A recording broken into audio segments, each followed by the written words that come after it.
Jusqu'à 9h30 sur France Bleu Armorique, c'est Culture. Guillaume Jeunesse maintenant. Vous êtes du podcast Spoilers, spécialisé dans les séries, en particulier science-fiction. Fantasy. Et fantasy, j'avais oublié. Et est-ce que c'est une série dans votre domaine aujourd'hui que vous allez nous proposer ? Complètement, c'est une série des genres de l'imaginaire, comme on peut le résumer, mais avec un petit twist, et je vais vous en parler justement maintenant, puisque on va aborder la série Shadow and Bone. Est-ce qu'autour de la table, vous avez vu cette série? Non. Pas du tout. Pas encore. Et c'est peut-être le début du problème de cette série qui justement n'a pas passionné les foules quand elle est sortie en 2021, mais qui a réussi depuis 2 ans à bénéficier d'un joli petit bouche à oreille et qui fait d'elle aujourd'hui un peu un événement sur ce début d'année 2023. D'ailleurs, on en parle dans Culture avec un S, donc c'est bien que c'est stylé, quoi. C'est l'événement, ouais. Exactement.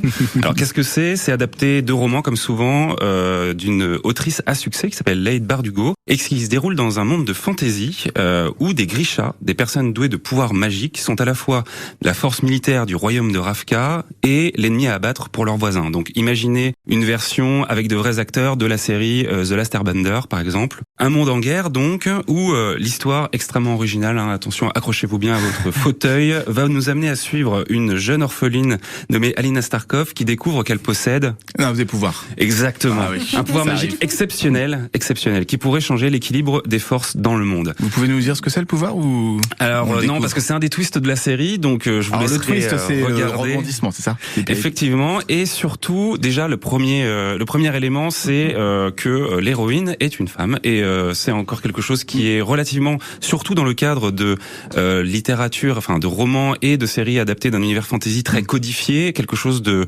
plutôt à saluer et qui donne donc à la série aussi des sujets et qui sont intéressants et un petit peu différents, notamment des sujets liés à de la discrimination, notamment parce que l'héroïne, elle fait partie d'une communauté asiatique qui est ostracisée au début de la série, donc c'est quand même quelque chose d'assez fort, et c'est aussi quelque chose qui va nous amener à aborder tout un tas de thèmes très classiques comme la recherche de pouvoir ou le sens de la loyauté.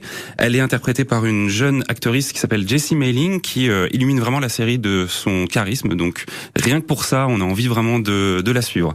Mais ce qui rend vraiment la série Shadow and Bone, à mon sens, originale et qui traverse un petit peu justement ce cadre très classique, c'est qu'elle mélange en fait des codes de la fantasy tels qu'on les connaît tous, la magie, les chevaux, les vieilles cités, ce genre de choses. Les épées magiques. Exactement. Avec un univers culturel et visuel qui est fortement inspiré de l'imagerie russe impériale, ce qui donne, au-delà du cadre donc plus classique, des architectures, des décors, des costumes qui sont vraiment magnifiques, tout droit sortis de la cour des tsars de Russie. Pensez Nicolas II, pensez Rasputin, on est vraiment dans cet univers-là. On pense la place rouge, là, c'est ça ? Anastasia, Exactement, par exemple, superbe film d'animation. Et donc, ces deux aspects-là, l'héroïne assez charismatique et le côté culturel qui change un peu le prisme de la fantasy plus classique, ça donne une série qui est très agréable à suivre, excellente, avec notamment une galerie de personnages secondaires qui est vraiment intéressante aussi. Vous allez instantanément adorer, je vous l'assure, la bande des Crows. Je vous en dis pas plus, mais c'est vraiment aussi un ajout qui est hyper intéressant, stimulant, et en plus les acteurs sont vraiment au diapason de cette interprétation-là. Et je vous en parle aujourd'hui parce que en fait, à partir du 13 mars, donc tout bientôt, Netflix va diffuser la saison 2 de Shadow and Bone. Donc, il est encore largement temps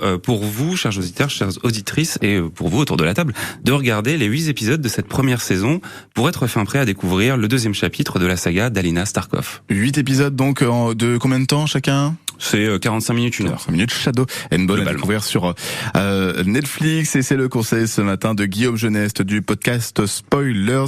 Guillaume qui passe son temps à regarder des milliers de séries. C'est incroyable. Oui. Non, ça va. C'est un vrai travail. Oui, mais c'est vrai que c'est du boulot. Et on vous remercie de venir en parler après, ici même sur France Bleu Armorique dans Culture. Il est 9h12. Jusqu'à 9h30 sur France Bleu Armorique, c'est Culture.